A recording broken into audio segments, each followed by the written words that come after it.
Ninja Gaiden is a name that is well known for difficulty. It has been labeled as one of the most challenging games in the history of gaming. I still remember dying over and over constantly in the original for the Nintendo Entertainment System.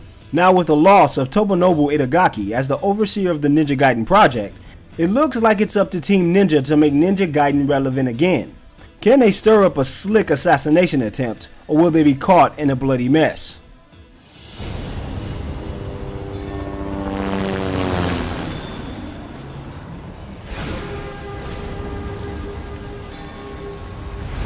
Our heroic assassin Ryu Hayabusa returns in this new installment. He's called upon by the government when a shadowy figure requests his presence by destroying a city. He answers the call and drops down into the vicious combat zone to unveil this mystery man. Ryu has changed since Ninja Gaiden 1 and 2, and he has less respect for the lives of his enemies. He leaves no man alive even if they are begging for mercy. I got a family, mate. Come on, you gotta understand.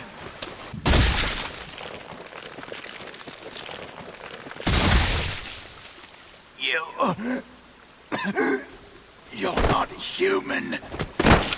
This eventually ends up being a curse for Ryu, as a mysterious magician casts a spell which embeds the soul-draining power of the dragon sword into his arm.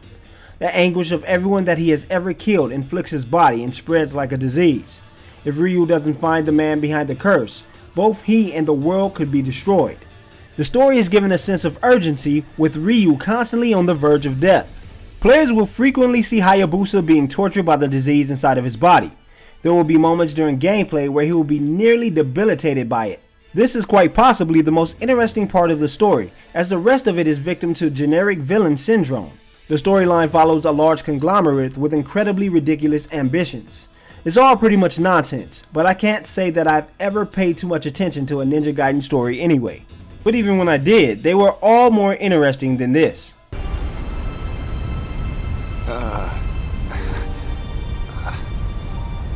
Kana, you mustn't ask people things like that. Oh, what am I gonna do with you? What we really come to see is the incredible fluid action sequences and partake in the skill-based combat. I'm going to start by saying that Ninja Gaiden 3 is pretty difficult. It isn't difficult like Ninja Gaiden Black or 2, where everything seemed to be the player's fault if they failed. No, this one likes to make the player feel as if the computer is using cheese mode combat to win.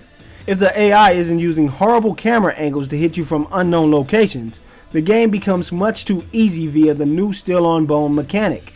Once the player starts a chain of these instant kill quick time events, even tough enemies will fall over like a sack of potatoes. If the player isn't slicing enemies to bits with ease, they'll encounter some ruthless opponents that like to auto-target and grab constantly. So there is never a point where players will run into a good middle ground for skill. It's either too easy or face off with uncanny, cheating foes.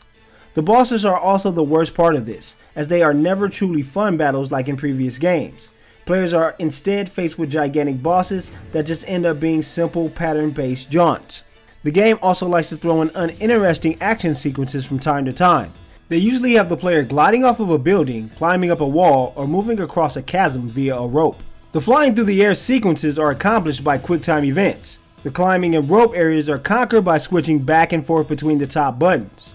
If this is supposed to add tension to the game, it fails miserably and comes off as an extremely boring and worthless addition to the series. The worst omission from the game would have to be the weapon leveling system. Players are no longer able to purchase upgrades for their weapons or buy new items. In fact, weapons that are not swords are only able to be purchased via downloadable content. I don't see how Team Ninja could remove something that was in almost every other iteration of the title. This turns the game into an average action romp that couldn't dare stand up to its predecessors in similarity. Multiplayer is pretty bland and probably didn't need to be added. Players are given ninja trials for the cooperative mode that are actually fun. It's cool to jump around slashing enemies to bits with a friend. Too bad the downside is that you kill about 30 guys and the trial ends. The 8-player versus mode, on the other hand, is an absolute mess. Players just jump around randomly trying to hit anything that auto-target decides on. Players who aren't obnoxiously leveled are beaten down by magical powers and bow and arrow moves. No skill is involved in this at all, and it isn't even worth the tiniest bit of effort. It's a shame that even the graphics can't shine brightly amongst the mediocre. It's unclear if this game was intentionally made for the PlayStation 3 and Xbox 360. It boasts some bad textures and unimpressive character models. A good majority of the landscapes look bland and claustrophobic, and don't have the shimmer and pop of the older games in the series. Ninja Gaiden 3 isn't the worst game I have ever played. It's just the worst version of a Ninja Gaiden I have ever played. It oddly shares the same number as the worst Ninja Gaiden on the NES as well. If this game didn't have the Ninja Gaiden stamp, it could have passed as an incredibly mediocre action game. Unfortunately, if you're going to change something in a franchise, you should probably make it interesting. Ninja Gaiden 3 receives a D+ from Half-Ass Gaming, and Team Ninja just may have to go back to the drawing board on this franchise. Can't die on me just yet.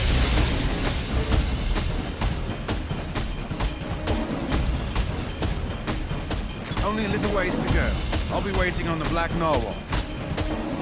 She was built in America at astounding cost. The old man is absolutely mad.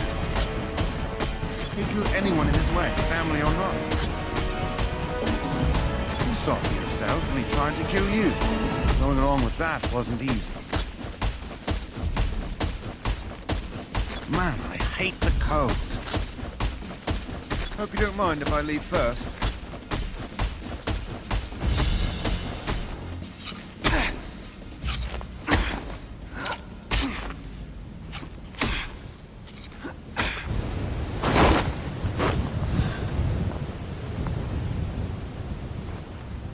Hayabusa!